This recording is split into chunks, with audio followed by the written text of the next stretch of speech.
सभिनी दोस्तनि खे इंडस डायलॉग में भलीकार, असांजा ॾिसंदड़ ॿुधंदड़ ऐं जेके नवां दोस्त जुड़ंदा सभिनी खे हफ़ीज़ ऐं मुंहिंजे तरफ़ां भलीकार। दोस्तो, तव्हांखे ख़बर हूंदी त असां इंडस डायलॉग जे तरफ़ां हर हफ़्ते वीकली इंटरनेशनल जेको आलमी सूरत हाल ते हफ़्तेवार सेशन रिकॉर्ड कंदा आहियूं, जेको मुख़्तलिफ़ मामलनि ते हूंदो आहे, जंहिंमें तमामु घणा आलमी मसइला हूंदा आहिनि ऐं तव्हां हुन मां घणो कुझु सिखंदा आहियो। असां बि तव्हांजी जेका राय हूंदी आहे हुन मां घणो कुझु सिखंदा आहियूं।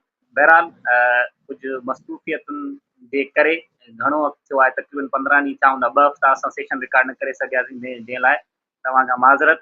सो पंहिंजे पाड़ेसरी मुल्क भारत में जेको ईअं पाण चऊं त पूरी दुनिया जो पॉपुलेशन जे हवाले सां वॾो मुल्क आहे, पर ॾखिण एशिया जे अंदरि उनजी हिकिड़ी अलॻि हैसियत आहे।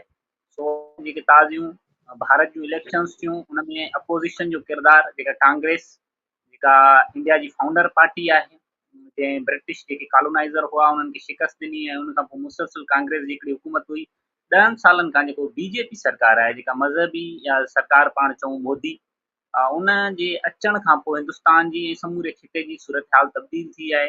ऐं माहिरनि जो इहो बि ख़्यालु आहे त मोदी जे अचण सां जेका नफ़रत जी सियासत आहे उन जनम वरितो आहे। खिते जी सूरत हाल ख़ासि तौर ते पाकिस्तान ऐं इंडिया जी जेका सूरत हाल आहे उहा वधीक ख़राब थी आहे। ऐं हिंदुस्तान जा माण्हू जेके सेक्युलर माण्हू आहे, जेको हिंदुस्तान सेक्युलर मुल्क हो, उहो मज़हब इंतिहा पसंदी तरफ़ वधे पियो। सो हाणे इलेक्शन्स थियूं आहिनि, पाण हफ़ीज़ खां समूरे मामले ते पुछंदासीं त उनजी इन मामले ते कहिड़ी राय आहे ऐं हू इन इलेक्शन्स ऐं नतीजनि ऐं बीजेपी जे खटे अचण खे कीअं थो ॾिसे। सो हफ़ीज़, तव्हां ॿुधायो त हीअ जेके ताज़ियूं इलेक्शन्स थियूं उन में जीअं मां तारुफ़ कराए आयुमि त गुज़िरियल 10 सालनि खां मोदी सरकार जी जेका हुकूमत हुई उन में पाण खे ॾिसण में आयो त जेका नफ़रत जी सियासत आहे उहा परवान चढ़ी आहे। खिते जी सूरत हाल बि थोरी तब्दील थींदड़ पाण खे नज़र आई। हिंदुस्तान जेको सेक्युलर मुल्क उनखे हिंदुत्व आहे, जेको RSS वारो पासो आहे, मज़हबी जेको इंतिहा पसंदी वारो, उन ॾांहुं उहो मोदी खणी पियो वियो। पर हींअर अपोज़िशन हिकिड़ी मज़बूत शिकिल में साम्हूं आई आहे ऐं बीजेपी पोएं दफ़े खां हिन दफ़े घटि सीटूं खयूं आहिनि। तो तव्हां छा था सम्झो त हिंदुस्तान जे माण्हुनि मोदी जी नफ़रत वारी जेका सियासत आहे ऐं जेका मज़हब इंतिहा पसंदी वारी सियासत आहे उनखे रद्द कयो आहे? तव्हांजी नज़र में इहो मामिलो कीअं आहे? मंसूर, इहो मामिलो जेकॾहिं डान जी तव्हां कल्ह जी मेन हेडलाइन ॾिसंदो त उहो एग्ज़ैक्टली इहो जेको तव्हां चओ था पिया त इंडिया जेको आहे उन हेट खे शिकस्त ॾिनी आहे। India defeated hate. ठीकु आहे।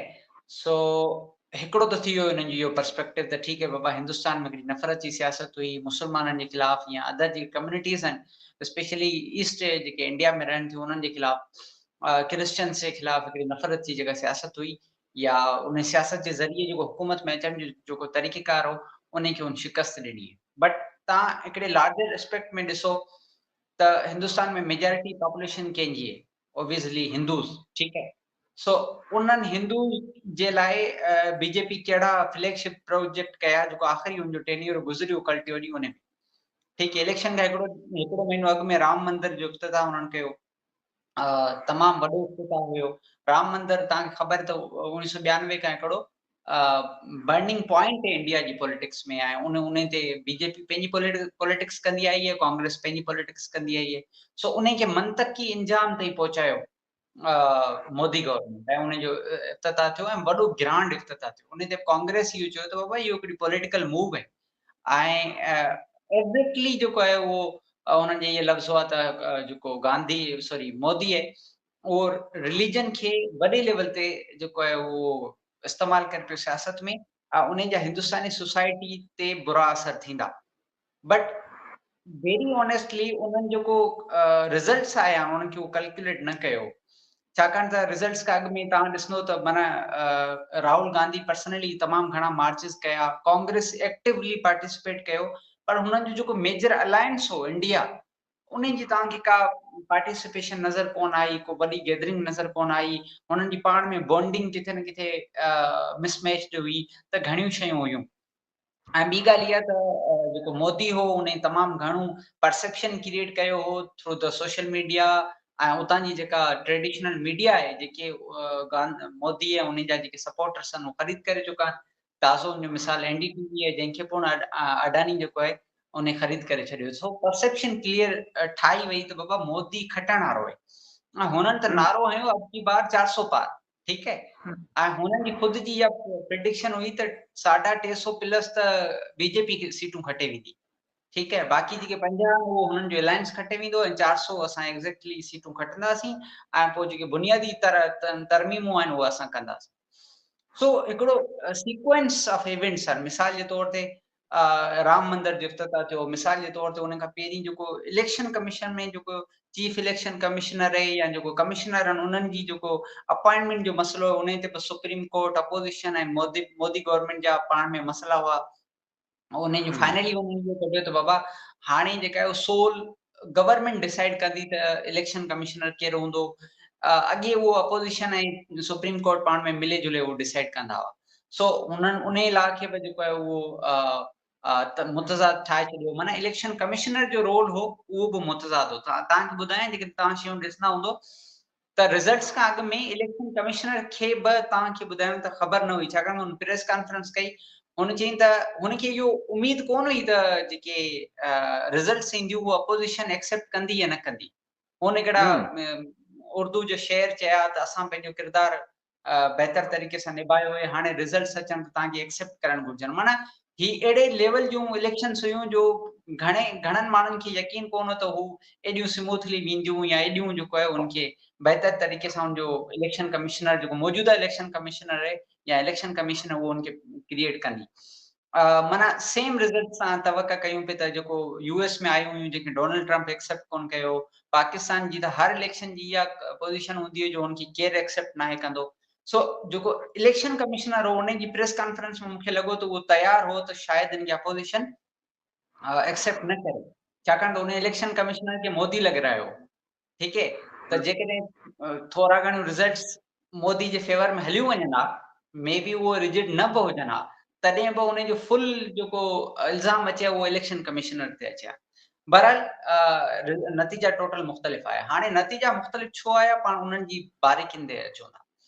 सो मोदी छा कयो, जेके इदारा हुआ माना हिंदुस्तान जी प्राइड छा आहे, उतां जा इदारा आज़ाद इलेक्शन कमीशन आहे, आज़ाद उतां जे जेके पंहिंजा इन्वेस्टिगेशन जा इदारा आहिनि उहो तव्हां ॾिठो त इलेक्शन खां पहिरीं राहुल गांधी खे जेल कयो वियो, केजरीवाल खे जेल कयो वियो ऐं ईडी उन्हनि जी जेका एजेंसी आहे उन जेको पॉलिटिकल हेड लॻायो वियो, उनखे बाक़ाइदगी सां खुली छूट ॾिनी हुई त उहो जेके अपोज़िशन आहे उनखे बाक़ाइदगी सां जेल करे, माना एक्ज़ैक्टली सेम जेको पाकिस्तान में थियो पियो उहो ई पाड़े में थियणु लॻो। सो उन पाड़े में उन्हनि कुझु हासिल कयो त बाबा अपोज़िशन खे कीअं अपोज़िशन खे जेको आहे उहो हेठि कजे। सो माण्हू आई थिंक उन समूरी सिस्टम खे ॾिसे रहिया हुआ, जेके शौर याफ़्ता माण्हू हुआ ऐं सोशल मीडिया ते हिकिड़ी तमामु घणी जेका आहे उन जी मुखालफ़त मौजूदु हुई। हिकिड़ी त व्हाट्सएप यूनिवर्सिटी हुई, जीअं असां वटि माना हिकिड़ो पूरो प्रोपेगेंडा जो टूल आहे, ईअं हुननि वटि बि हिकिड़ो पूरो प्रोपेगेंडा जो टूल आहे। सो हिकिड़ी उन पंहिंजो कमु कयो पिए, ॿिया वरी जेके अपोज़िशन जा माण्हू या शौर रखंदड़ माण्हू यूट्यूबर्स हुआ, सोशल मीडिया इन्फ्लुएंसर हुआ, उन्हनि माण्हुनि खे बहितर जेका आहे उहो इमेज ॾेखारियो पिए त बाबा हक़ीक़त इहा आहे, मोदी खे जेको गॉड वारो इमेज करे प्रेज़ेंट करे छॾियो अथनि, ही मोदी जूं बुरायूं आहिनि। ऐं हू जेको इंडिया जो बुनियादी शिकिल आहे, बुनियादी जेका हुनजी इमेज आहे उन खे बर्बाद करण थो चाहे, उन खे चेंज करण थो चाहे, जेको हितां जे कंहिं बि माण्हुनि जे मुफ़ाद में न आहे। ऐं उहो जेका सियासत आहे उहो तमामु वॾे हिकिड़े अलमीअ खे जनमु ॾींदी हिंदुस्तान में। सो बहितर इहो आहे त उन खे अॻिले ॾींहुं रोकियो वञे। सो कांग्रेस जी पोस्ट इलेक्शन प्रेस कॉन्फ्रेंस इहा आई त असां हिकिड़े वॾे डिज़ास्टर खे रोकियो आहे ऐं हुननि इहो चयो त असां रियासती मशीनरी खे हारायो आहे। ठीकु आहे, रियासती मशीनरी खे हुननि चयो त असां बीजेपी खे न हारायो। माना उन्हनि खे 400 सीटूं रोकण खां 400 सीटूं खटण खां रोकण खे कांग्रेस जेका आहे उहो सेलिब्रेट पई करे। हालांकि कांग्रेस जी हुकूमत न आई, पर मोदी जूं तव्हां सम्झो त 63 सीट्स घटि आयूं आहिनि। इहा बि वॾी फतह आहे। इहा बि माना हिकिड़ो इविल आहे न जेको ग़लति कमु थियणु वञे पियो, तव्हां उन खे जेकॾहिं रोको था ऐं 50% तव्हां पंहिंजे मिशन में कामयाबु थियो था त इहा बि तव्हांजी कामयाबी। सो हाणे हू कुझु बि करे उहो जेको इंडिया जो कॉन्स्टिट्यूशनल इमेज आहे उन खे हू चेंज नथा करे सघनि। बाक़ी 5 सालनि जी हुकूमत आहे उहो हलंदी रहंदी। उहो बि जेका माना पॉइंट टर्म इहो हो जो बीजेपी वटि हिकिड़ी सिंपल मेजॉरिटी पंहिंजे पाण में यानी अकेली पॉलिटिकल पार्टी में मौजूदु हुई, छाकाणि त बीजेपी पोइ इलेक्शन में 2019 जे इलेक्शन में 303 सीटूं अकेले बीजेपी खटियूं हुयूं ऐं उन खां पोइ 50 इतादियुनि खटियूं हुयूं त 350 सीटुनि ते वञी पहुता। त हुननि खे कानून पास कराइण में का ॾुखियाई न थी। ऐं तव्हां ॾिठो त कश्मीर में हुननि हिकिड़ो सोल सफ़ा अहिड़ो कानून पास कयो, या सिटीज़नशिप अमेंडमेंट जा एक्ट हुआ, या इहो जो तव्हांखे इलेक्शन कमीशन जो एक्ट ॿुधायो आहे, इहो एक्ट हुआ। तमामु घणा ॿिया कानून जेके जिन हिंदुस्तान में हिकिड़ो पूरी डिस्टोर्शन क्रिएट करे छॾी, उहो हुननि सोलली पास कया। सो हाणे जी पोज़ीशन इहा आहे त बीजेपी खे सिर्फ़ु 220 सीटूं मिलियूं, यानी बीजेपी 220 न, सॉरी 240 हुननि खे सीटूं मिलियूं बीजेपी खे। ऐं हुतां जो जेको पूरो इतिहाद आहे उहो वञी को 290 ते बीहे थो, यानी उन्हनि खे उन इतिहादनि समेत मेजॉरिटी हुकूमत सिंपल मेजॉरिटी सां हुकूमत ठाहिण जेतिरी त हुननि वटि पोज़ीशन में आहिनि, पर उहो हुकूमत ओड़ी रीति परफॉर्म न करे सघंदी जहिड़ी रीति मोदी पंहिंजे मैनिफेस्टो में प्रेज़ेंट कयो। ठीकु आहे। ऐं ॿी ॻाल्हि इहा त आउं सम्झां थो जेको मोदी जी शिकस्त इहो त थी उतां जा अंदरूनी मामला। ॿियो इहो हो त मोदी सॼो जेको इलेक्शन कैंपेन में इस्तेमालु कयो पिया न, उहो पंहिंजी फॉरेन परॾेही पॉलिसी खे इस्तेमालु पे कयो, यानी हू प्योर फॉरेन पॉलिसी खे इलेक्शन टूल जे लाइ हुन इस्तेमालु करण जी कोशिशि कई त भई इंडिया हिते, इंडिया जे प्राइम मिनिस्टर खे फलाणो मुल्क इज़त ॾिए थो, इंडिया जी करेंसी खे फलाणा मुल्क इज़त ॾियनि था। सो इंडिया ऐं पाकिस्तान जूं जेके हिते जूं जेके ही मुल्क आहिनि, या जेके बि थर्ड वर्ल्ड कंट्रीज़ आहिनि, आई डोंट थिंक सो कि उन्हनि में फॉरेन पॉलिसी, मुल्क जी परॾेही पॉलिसी जेका आहे उहो असरअंदाज थींदी आहे, छाकाणि त हिते माण्हू अञा बुनियादी जेके ज़रूरतूं आहिनि त उतां खां ई कोन निकिरे सघिया हूंदा आहिनि। उन्हनि खे तव्हां डायरेक्टली ॿुधायो त एस जयशंकर खे लंडन में जेको आहे उहो अहिड़ी रीति वेलकम कयो थो वञे, या वाशिंगटन में अहिड़ी रीति वेलकम कयो थो वञे, त उहो शयूं रिलेट ई नथियूं कनि। हिकिड़े राजस्थानी सां उहे शयूं रिलेट ई नथियूं कयूं वञनि, जंहिं करे दिल्ली बि कोन ॾिठो, जंहिं करे एयरपोर्ट में कोन चढ़ियो, जंहिं वटि को पासपोर्ट ई न आहे। सो थोरी मिसकैल्कुलेशन होॾां थी, ऐं कांग्रेस वॾो सपोर्ट कयो, वॾो पंहिंजूं जेका हक़ीक़त में कांग्रेस जूं सीटूं हुयूं, ठीकु आहे, उन्हनि कुझु ग़लतियुनि जे करे हारायूं ऐं बीजेपी खे मिलियूं, सो हुननि पंहिंजूं सीटूं रिवाइव कयूं। न इहा बहितर ॻाल्हि आहे, जिथे बि अपोज़िशन नथी हुजे, सिंगल पार्टी सिंगल रूल हुकूमत हुजे थी, उहो तमामु घणो नुक़सान आहे। ठीकु आहे। माना कुझु माण्हू चवंदा त पोइ छा इहो अथॉरिटेरियन रिजीम चाइना में या रूस में या ईरान में, उन जा बि पाण खे इंडस डायलॉग ते वाज़े करे हलूं, उन जा बि उतां जी सोसाइटी ते ॾाढा बुरा असरात आहिनि। ठीकु आहे। उन्हनि जो इंटरनेशनल रोल उहो हिकिड़ो अलॻि सां ॻाल्हि आहे, उन्हनि जी अलॻि सां उन ते ॻाल्हाए सघिजे थो, बट उहो वन पार्टी रूल जेको हुजे थो, ठीकु आहे, असां त सिंध जा माण्हू आहियूं, पीपल्स पार्टी जो 15 सालनि जो वन पार्टी रूल त असांखे ख़बर आहे त कहिड़ो नुक़सानकार साबित थियो। त वन पार्टी रूल कंहिं बि रीति कहिड़ी बि सोसाइटी जे लाइ साज़गार थींदो ई न। कॉम्पिटिशन जॾहिं न आहे त उहो हमेशह शइ जेका आहे उहो एक्सप्लॉइटेशन कंदी आहे। सो हिंदुस्तान जेको आहे वन पार्टी रूल खे, वन मेन रूल खे शिकस्त ॾिनी आहे। हाणे मजबूरन हर मामले ते बीजेपी खे पंहिंजे इतादनि सां ॻाल्हाइणो पवंदो, मुमकिन आहे त अपोज़िशन सां ॻाल्हाइणो पए। जेको हिननि सोचियो पियो त हिन इलेक्शन में असांजे लाइ, असां घटि में घटि इन मामले खां फ्री हूंदासीं, ऐं उहो फ्री हुजे करे असां जेके आहे उहे फ़ैसिला कंदासीं। सो अहिड़ी रीति कुझु बि न थी सघियो। उन्हनि जे परसेप्शन जे अगेंस्ट जेके आहिनि उहे हिंदुस्तानी माण्हुनि वोट ॾिनो आहे। इहो हुतां जी शऊर जी फतह आहे, आउं सम्झां। ठीकु आहे। अच्छा हाफ़िज़, हिंदुस्तान में बीजेपी तव्हां ॻाल्हि कई त बीजेपी जी सरकार आहे त टियों दफ़ो नरेंद्र मोदी वज़ीर आज़म तौरु अलॻि खणणु वञे थो 8 जून ते।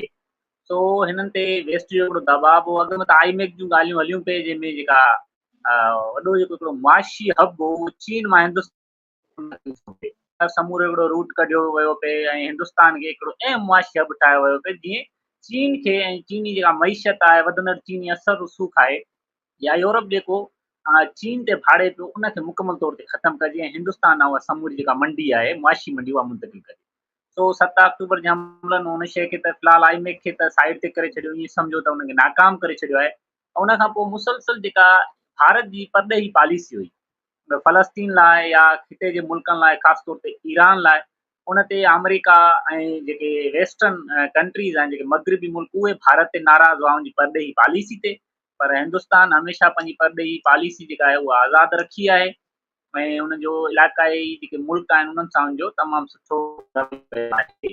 सो हाणे तव्हां ॾिठो त इलेक्शन खां थोरो वक़्तु अॻु में चाबहार पोर्ट ते 10 साल मुआइदो कयो मोदी सरकार, उहो इंडिया खे ॾिनी वई आहे, जेका ईरान जी चाबहार पोर्ट आहे।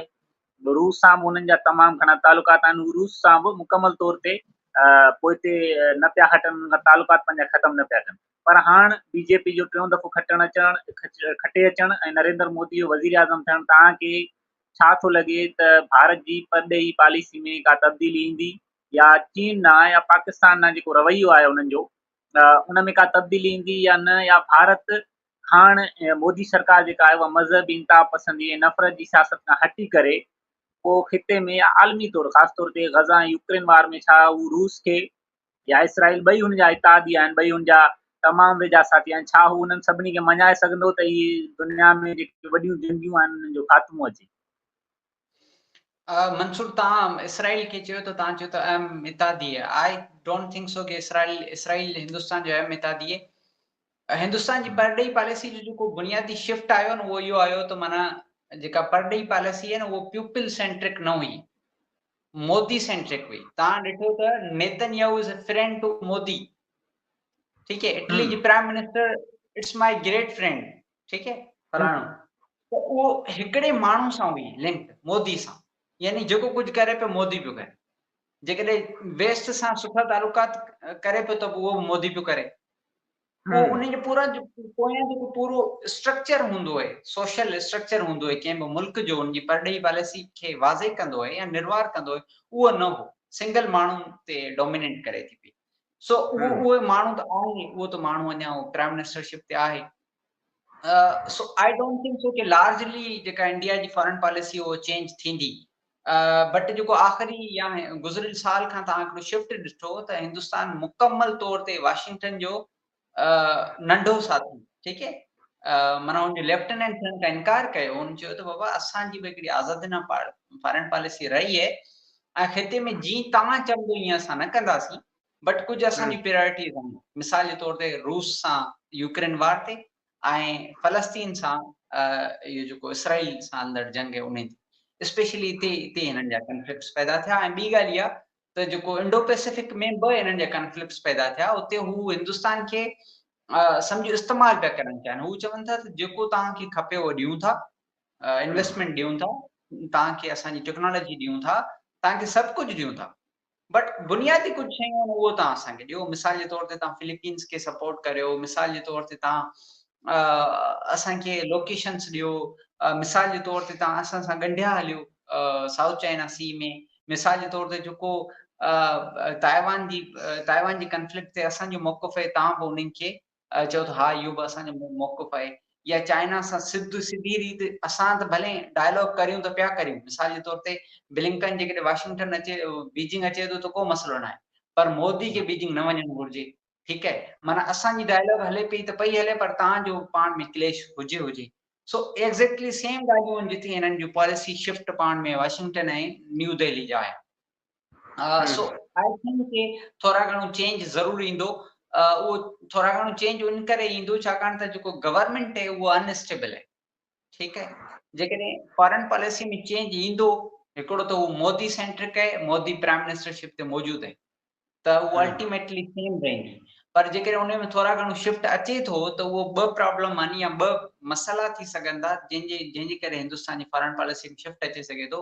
उहो हिकिड़ो त उहो ख़ालिस्तान ते या ख़ालिस्तान मूवमेंट ते हलंदड़ हिंदुस्तानी हुकूमत जो क्रैकडाउन, ऐं उन जे अगेंस्ट जेको आहे वेस्ट में पैदा थियल हिकिड़ी अपराइज़िंग या वेस्टर्न गवर्नमेंट्स जो उते मौक़िफ़, ऐं जेको एतिरे क़दुरु ताईं जेको हिंदुस्तान में तव्हां ॾिठो त इहो जेको पॉलिटिक्स हुई, पॉलिटिक्स ऑफ हेट, उन जे लाइ बि हिकिड़ो अलॻि सां नैरेटिव मौजूदु आहे यूएस में या वेस्ट में। हिकिड़ो इहो प्रॉब्लम थी सघे थो, ऐं ॿियो जेको प्रॉब्लम थी सघे थो उहो आई बिलीव के जेके हिंदुस्तान जी जेका मौजूदा हुकूमत आहे, यानी जेका हाणे ठहींदी 8 जून ते, उहा एॾी स्टेबल न आहे। उन में बीजेपी खे का क्लियर मैंडेट न आहे। सो जेका हुकूमत पंहिंजे इंटरनल मामलनि में फासिल हुजे, पंहिंजे इंटरनल पॉलिटिक्स खे सिधो करण में हुजे, मिसाल जे तौर ते उहो इन लाइ परेशान हुजे त बजट पेश थींदी या न थींदी, फलाणो कानून पास थींदो या न थींदो, या फलाणी अपॉइंटमेंट आहे उन जे लाइ वरी सभिनी सॼे इताद खे विहारे पाण में अदा मंसूर खे मूंखे फलाणी जॻह ते लॻाइणो।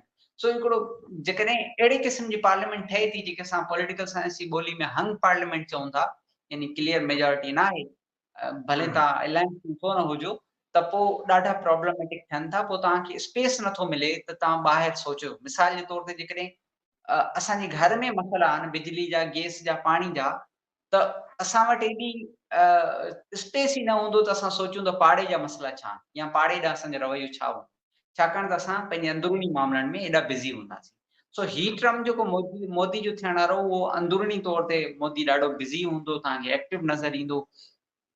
बाक़ी जेको घणे ई तुंहिंजी फॉरेन पॉलिसी में चेंज न ईंदो, जेकॾहिं ईंदो तॾहिं बि इन्हनि ॿिनि प्रॉब्लम्स जे करे अचे सघे थो, आई बिलीव। अच्छा हाफ़िज़, तव्हां इहा जेका समूरी ॻाल्हि कई अथव इंटरनल इशूज़ में काथा रहंदा, छाकाणि त जेका सरकार ठहणु वञे पई हिंदुस्तान में 8 जून ते, उनखे सिंपल मेजॉरिटी न आहे। उहा पाकिस्तानी सरकार जीअं आहे अंधी मंडी सरकार हूंदी ऐं इतिहादी सरकार पाण हुनखे चऊं, एनडीए नेशनल डेमोक्रेटिक अलायंस जी सरकार ठहे पई।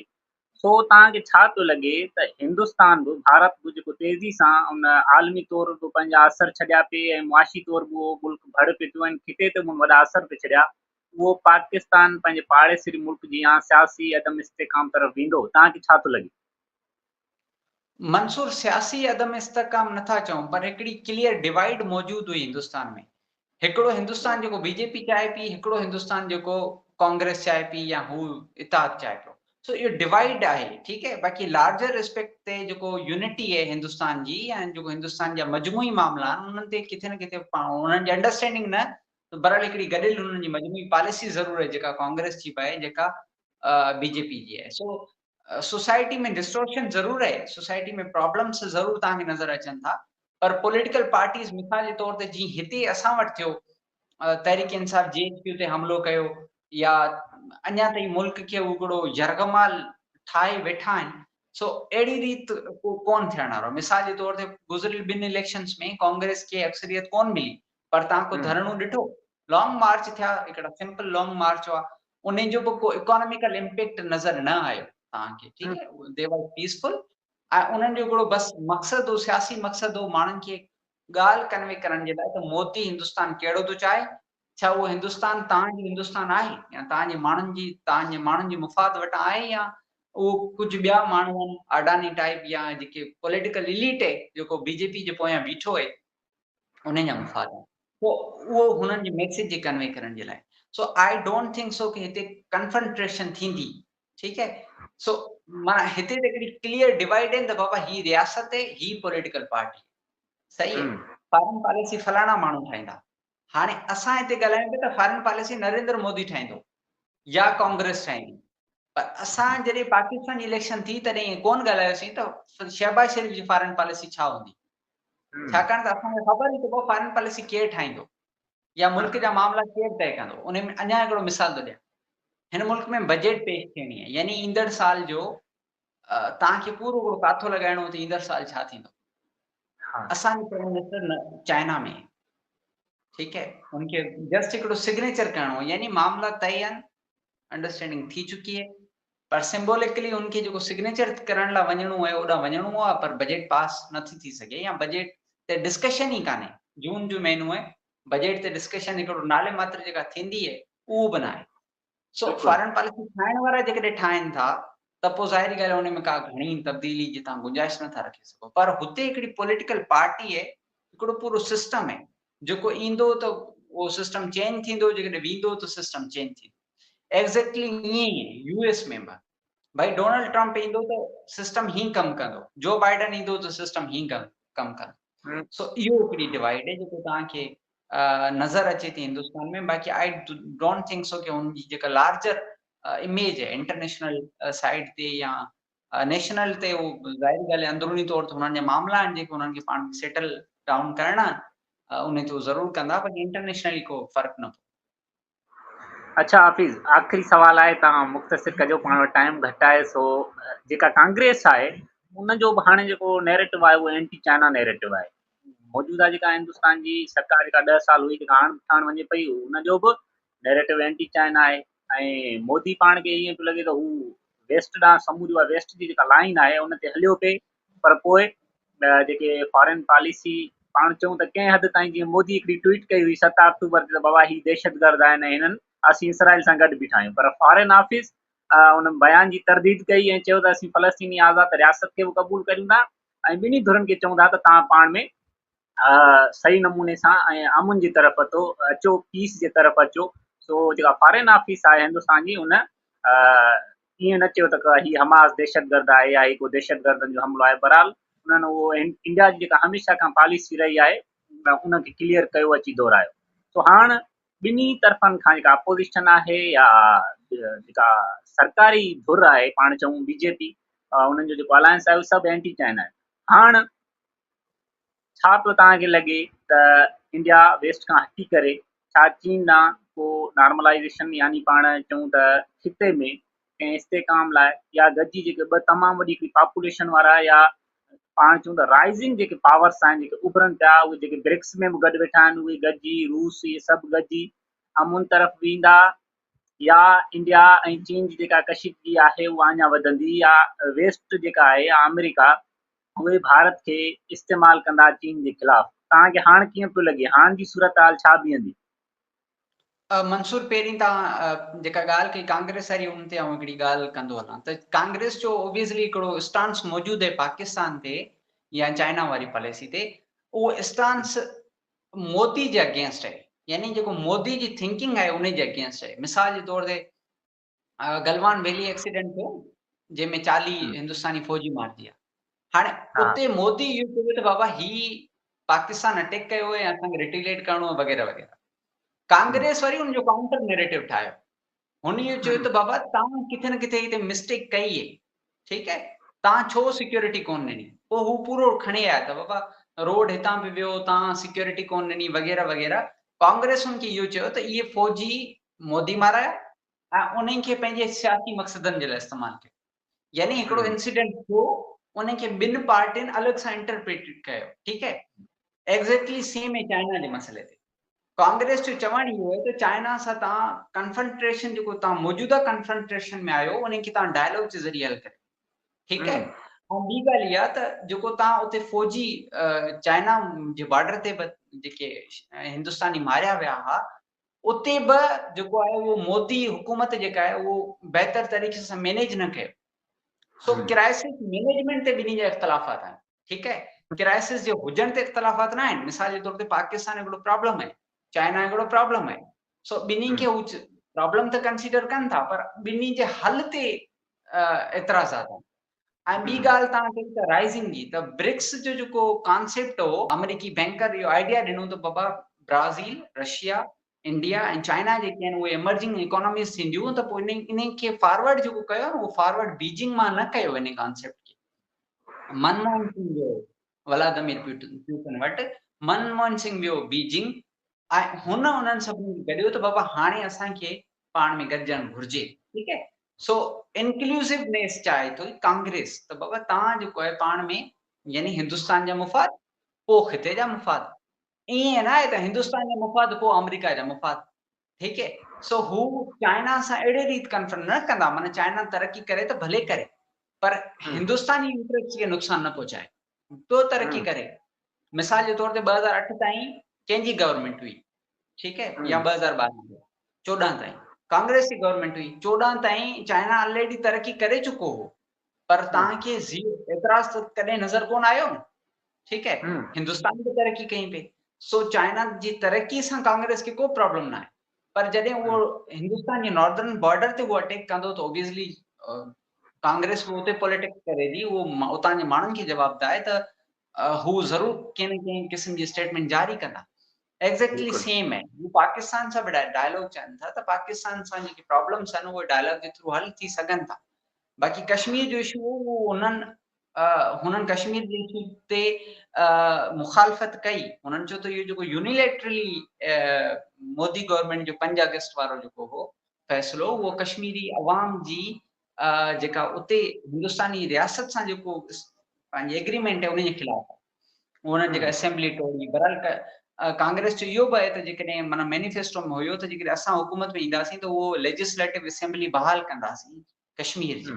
सो उतां जी ॿिन्ही प्रॉब्लम्स ते हिननि जा पाण में एतिराज़ात आहिनि। बाक़ी तव्हांजो ॿियो जेको सवाल हो त छा हिंदुस्तान जो जेको लार्जर सिनेरियो में छा हूंदो, हू छा चाइना सां पाण में ठहींदा, चाइना सां ॻाल्हियूं कंदा या पाकिस्तान सां कीअं कंदा, सो हाणे इहा ॻाल्हि ॾिसण जहिड़ी आहे, माना कुझु मंथ में क्लियर थी वेंदी त मोदी इन्हनि सभिनी शयुनि खे कीअं थो रेशनलाइज़ करे।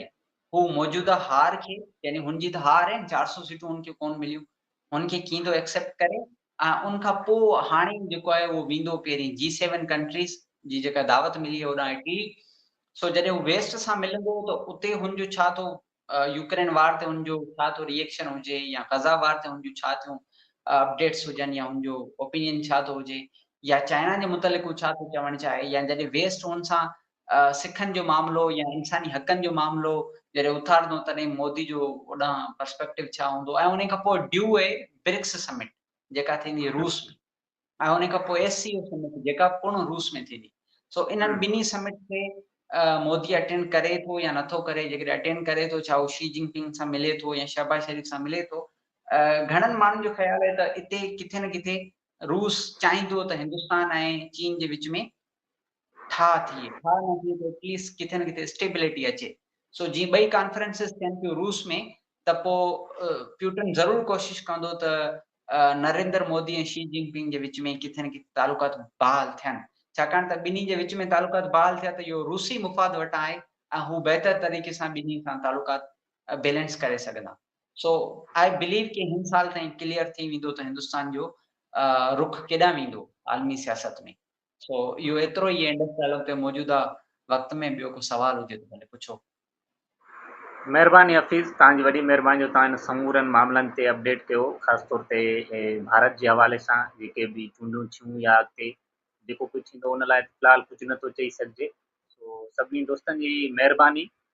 दोस्तो, असांखे उमेदु आहे त तव्हांखे हीउ सेशन पसंदि ईंदो ऐं भारत में थियल चूंडुनि मुतालिक़ जेके बि तव्हांजा सवाल हूंदा उहे क्लियर थी वेंदा। पर अञा बि तव्हां दोस्तनि जो को बि सवाल हुजे त तव्हां कमेंट सेशन में करे सघो था, पुछी सघो था। हफ़ीज़ या मां हुन ते तव्हांखे जवाबु ॾींदासीं। सो तव्हां सभिनी दोस्तनि जी राय जो इंतज़ारु रहंदो। हफ़ीज़, वॾी महिरबानी तव्हांजी। पाण वरी ॿिए कंहिं मौज़ूअ ऐं ॿिए कंहिं सेशन में मौजूदु हूंदासीं। महिरबानी। Thank you so much Mansoor, thank you so much, thank U.